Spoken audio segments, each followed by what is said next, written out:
வணக்கம். இது நியூஸ் 18 தமிழ்நாடு செய்திகளை தொகுத்து வழங்குவதற்காக நான் பாலவேல் சக்கரவர்த்தி. செய்திகளை விரிவாக பார்ப்பதற்கு முன்னர் முதலில் தலைப்புச் செய்திகளை பார்க்கலாம். நிதியாண்டின் முதல் நாளிலேயே சரிவுடன் வர்த்தகமாகும் இந்திய பங்குச் சந்தைகள். மும்பை பங்குச்சந்தை குறியீட்டின் சென்செக்ஸ் 1400 புள்ளிகளுக்கு மேல் சரிவு. வள்ளுவர் கோட்டம் விரைவில் பொதுமக்கள் பயன்பாட்டிற்கு கொண்டு வரப்படும். 80 கோடி ரூபாய் ஒதுக்கப்பட்டு 100% பணிகள் முடிக்கப்பட்டுள்ளதாக சட்டப்பேரவையில் அமைச்சர் ஏவ வேலு தகவல். தமிழை காப்பாற்ற போர்க்குரல் கொடுத்திருக்கும் முதலமைச்சர் மு.க. ஸ்டாலின் தமிழ்நாட்டின் இரும்பு மனிதர். சட்டப்பேரவையில் அமைச்சர் ஏவ வேலு புகழாரம்.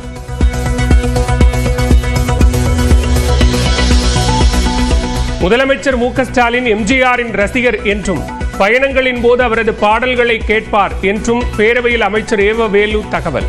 சின்ன பயலே செய்தி கேளுடா என்ற எம்ஜிஆர் பாடலை ஏவ வேலு பாட சிரித்து மகிழ்ந்த முதல்வர். சின்ன பயலே செய்தி கேளடா, நான் சொல்ல போற வார்த்தை நல்லா எண்ணி பாரடா, நீ எண்ணி பாரடா. ஆளும் வரணும், அறிவும் வளரணும், அதுதான்டா வளர்ச்சி.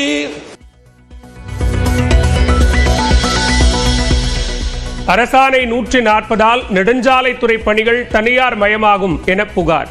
திருச்சியில் அரசாணையை தீயிட்டு எரிக்க முயன்ற சாலை பணியாளர்கள் கைது.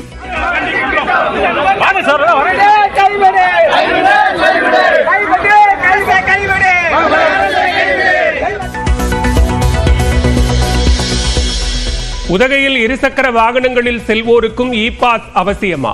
நீதிமன்றத்தில் முறையிட்ட பிறகே முடிவெடுக்கப்படும் என மாவட்ட ஆட்சியர் லட்சுமி பவ்யா தண்ணீரு பேட்டி.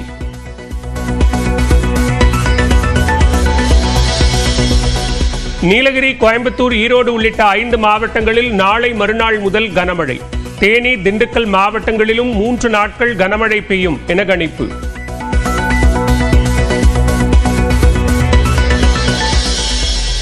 மதுரை, ராமநாதபுரம், சிவகங்கை உள்ளிட்ட 15 மாவட்டங்களில் ஏப்ரல் 4 முதல் 2 நாட்கள் கனமழை.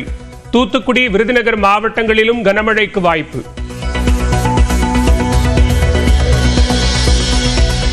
திருப்பூர் மாவட்டம் பல்லடம் அருகே வீட்டில் இறந்து கிடந்த கல்லூரி மாணவியின் உடலை தோண்டி எடுக்க முடிவு.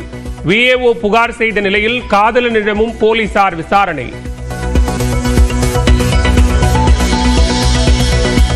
மோகன்லாலின் எம்புரான் படத்திற்கு தடை கோரி கேரள உயர்நீதிமன்றத்தில் வழக்கு. கோத்ரா கலவரம், பாதுகாப்புத்துறை அமைச்சர் தொடர்பான சர்ச்சைக்குரிய கருத்துக்கள் உள்ளதாக மனு. எம்புரான் பட விவகாரம் தொடர்பாக மாநிலங்களவையில் விவாதம் நடத்த அனுமதி மறுப்பு. காங்கிரஸ் உறுப்பினரின் கோரிக்கை நிராகரிப்பு. டாஸ்மாக் நிறுவன சோதனைக்கு எதிரான தமிழ்நாடு அரசின் வழக்கை ரத்து செய்ய அமலாக்கத்துறை கோரிக்கை. சோதனைக்கு எதிராக தங்களிடம் முறையிடாமல் உயர்நீதிமன்றம் வந்தது தவறு என வாதம்.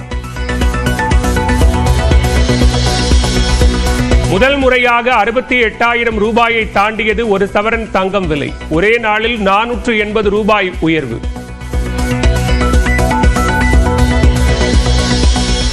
தமிழ்நாட்டில் 40 சுங்கச்சாவடிகளில் நள்ளிரவு முதல் அமலுக்கு வந்த கட்டண உயர்வு. 5 ரூபாய் முதல் 30 ரூபாய் வரை உயர்த்தப்பட்டதற்கு வாகன ஓட்டிகள் எதிர்ப்பு. உங்கள் தொகுதியில் முதல்வர் திட்டத்தின் கீழ் வைக்கப்பட்ட கோரிக்கைகள் நிறைவேற்றப்படவில்லை என எடப்பாடி பழனிசாமி குற்றச்சாட்டு. கட்சி பாகுபாடு இன்றி திட்டம் நிறைவேற்றப்படுவதாக முதலமைச்சர் மு.க. ஸ்டாலின் விளக்கம். எனவே கட்சி பாகுபாடு நிறைவேற்றப்படுகிறது, எனவே சாத்தியமில்லை என்று வருகிறது. அந்த திட்டமும் சாத்தியமில்லாத நேரத்தில் தான் அப்படி விடுவதில் வருகிறது. எந்த கட்சி பாகுபாடு நிறைவேற்றப்படுகிறது என்பதை மீண்டும் இந்த அவைக்கு நான் தெரிவித்துக் கொள்கிறேன்.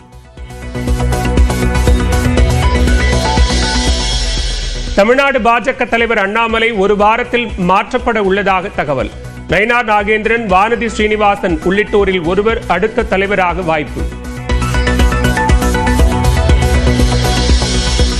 சட்டப்பேரவையில் ஒரே வரிசை இருக்கையில் அமர்ந்த நயினார் நாகேந்திரன், கடம்பூர் ராஜு, ஆர்.பி. உதயகுமார். அமித்ஷாவை எடப்பாடி பழனிசாமி சந்தித்து பேசியுள்ள சூழலில் நெருக்கம்.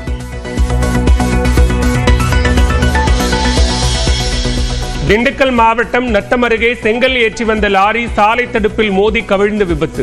விபத்தை தடுக்க சாலையில் ஒளிரும் பட்டைகள் வைக்கப்பட வேண்டும் என பொதுமக்கள் கோரிக்கை. புதுக்கோட்டை மாவட்டம் அரிமளம் அருகே முத்துமாரியம்மன் பங்குனி தேர் திருவிழாவையொட்டி வடமாடு மஞ்சுவிரட்டு போட்டி. காளைகள் சீறி பாய்ந்ததை கண்டு ரசித்த மக்கள்.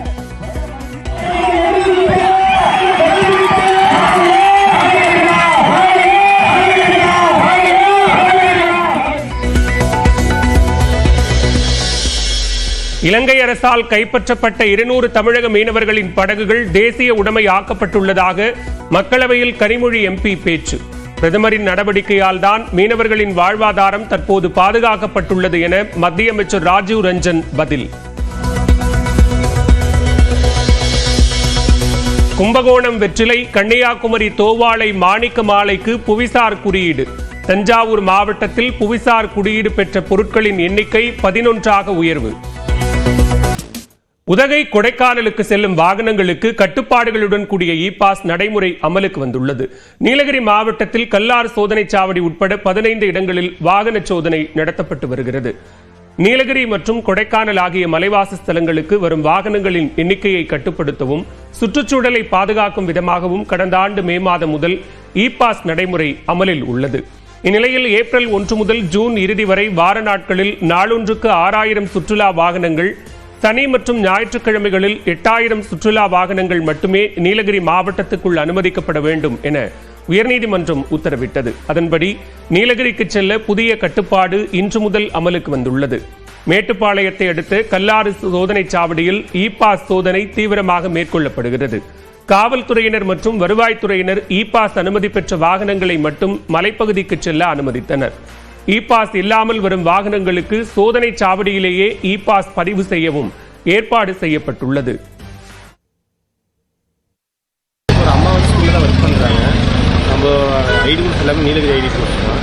இதனால வண்டி வந்து TN66 இருக்கிறனால இ-பாஸ் போட சொல்லுவாங்க. இந்த இ-பாஸ் நடைமுறையை நீங்கள் எப்படி பார்க்குறீங்க? இது சிரமம் தான்.